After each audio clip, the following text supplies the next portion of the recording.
Good morning, sports racers. You're watching the show with Zephyr. Snakes don't creep me out.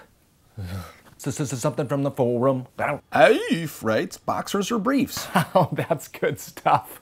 It says that you're from Bloomington, Indiana, so I assume it's an inside joke, right? Bloomers, right? No? Maybe that's because you don't know the histories of men's underwears. The earliest record of underwears comes from prehistoric people who wore leather loincloths. Leather, of course, is known for its breathability and the fact that it doesn't collect odor.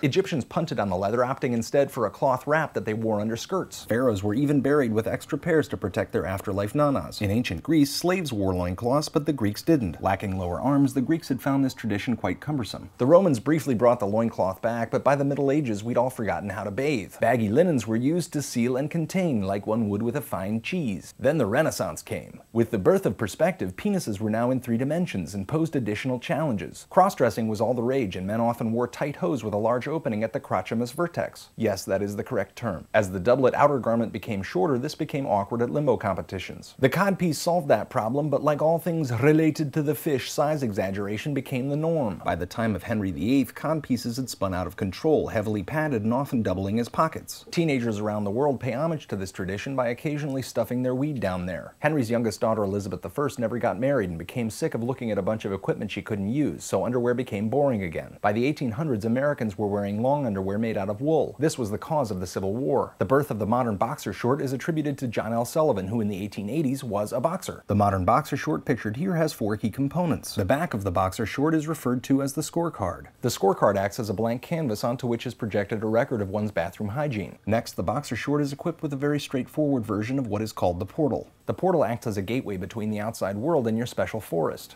Boxers are also equipped with 2 handy adjustment flaps. Adjustment flaps come in handy during a phenomenon called bunching. Adjustment flaps can be used to initiate a unilateral reset or a bilateral reset.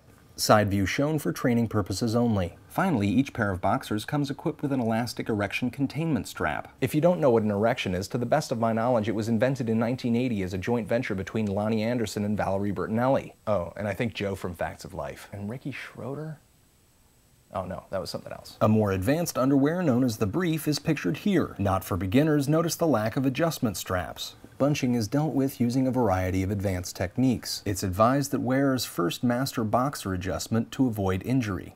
Briefs also come with a complex portal, perfect for when you're in a hurry. To answer your question, I wear a hybrid, the boxer brief. They combine the adjustment strap technology of the boxer with the fertility reduction of the brief. But for most, it's a matter of taste and convenience, much like a horse eventually gets used to the feel of his jockey. Get it? Jockey?